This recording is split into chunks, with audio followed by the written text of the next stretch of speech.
Yeah, Coach, it seems like last year it was Khalid Duke kind of really elevating his play and kind of rising to the surface. And from talking to other coaches and players, it seems like this year that's Felix Anadike in your position group. Just how much has he really taken off and where has been the improvement? Where has it lied? Felix has had a good spring so far. I think he just was, he's a young guy, obviously, young player. So his, let me put it, he just, his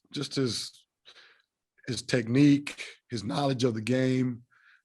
He's always been a kid that played real hard. He works extremely hard. And so that hadn't been an issue. But I think he's just really improved his knowledge of the game, his technique. He still has a ways to go, but I think that's been his biggest improvement, has been just the knowledge of how to play the game. Yeah, and I know you've lost Wyatt Hubert. It's kind of the star power in your room, but does it feel like your room could be at least a little deeper in terms of how many guys you can throw on the field this year? I do. You know, Wyatt has been a good player here for us for a long time, but now that he's not in the room anymore, some other guys have an opportunity to step up, and they have.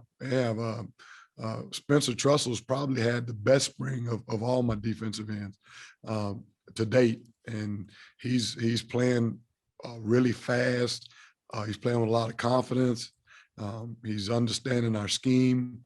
So I'm really proud of him.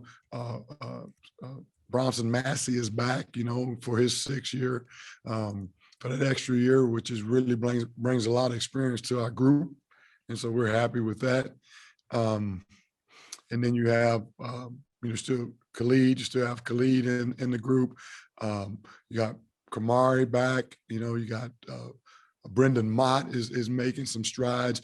Nate Matlack he's probably between Spencer, Felix, and Nate have made the biggest improvements. Really excited about those 3 guys. And for Nate, because I was going to ask about him anyway, was it kind of him filling out his frame? Because I know he came in pretty thin. Yeah, Nate's still thin, but he's bigger than what he was. And Nate is an extremely intelligent football player. He's very coachable.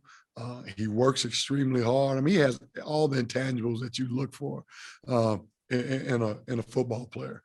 And so, man, I'm just excited to see him continue to develop. And he has got a chance to be really, really good here at Kansas State. Thanks, Coach. John?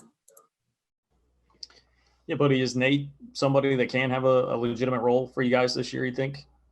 Oh, most definitely. Most definitely. Nate is really improved on his pass rush. Obviously, he's gotten bigger and stronger. So he's playing the run a whole lot better than he did, you know, his freshman year. So he's definitely in the mix and to do some things for us, whether it's in a pass rush situation or whether it's in a every down situation. He's really making a bid for to get a lot of playing time this year. Where is Khalid right now in his development? Where have you seen him come along the most?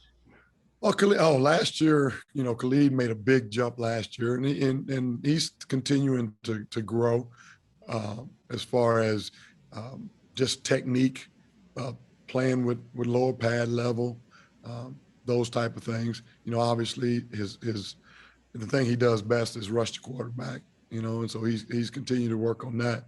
But I guess to answer your question, it'd be in the run game.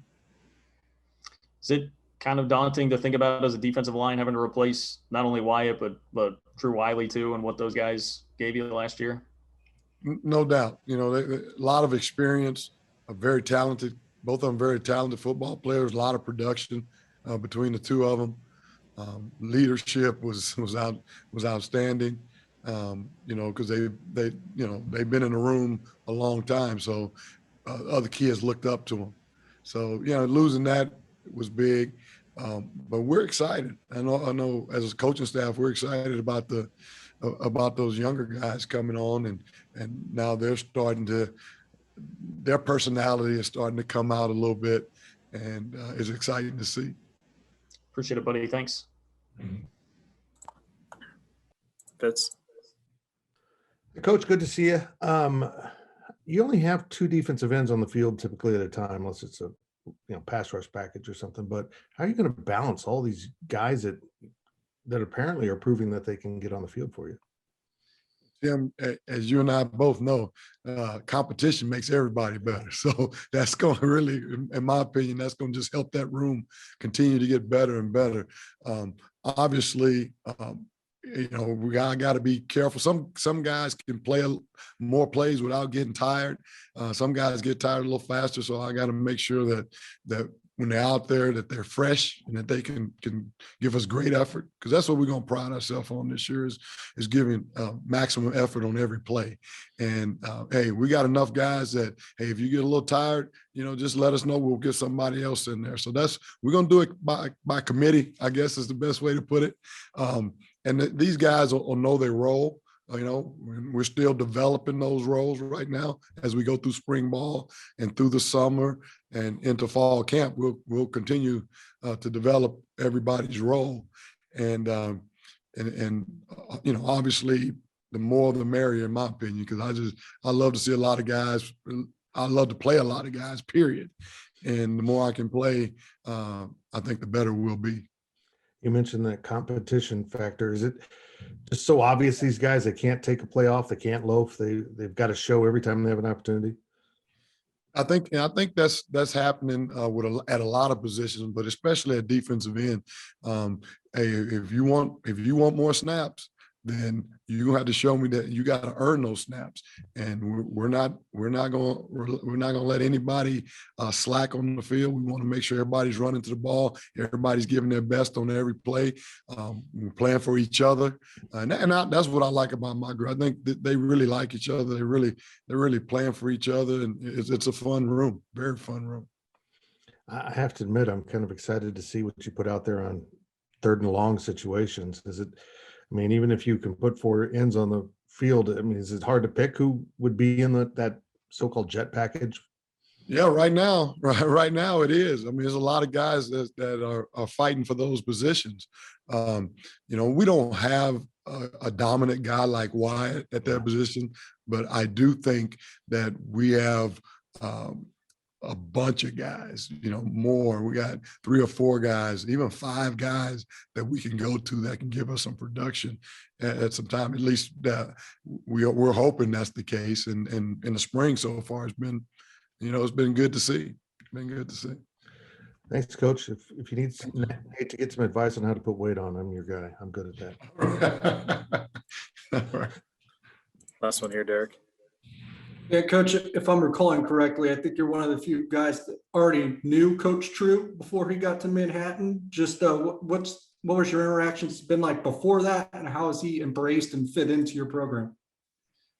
Yeah, I knew True. I worked with True when I was coaching at SMU. He was the head strength coach there. The one thing what you'll learn really fast about True is what you see is what you get. He's not going. It's only one way with him, and that's straight.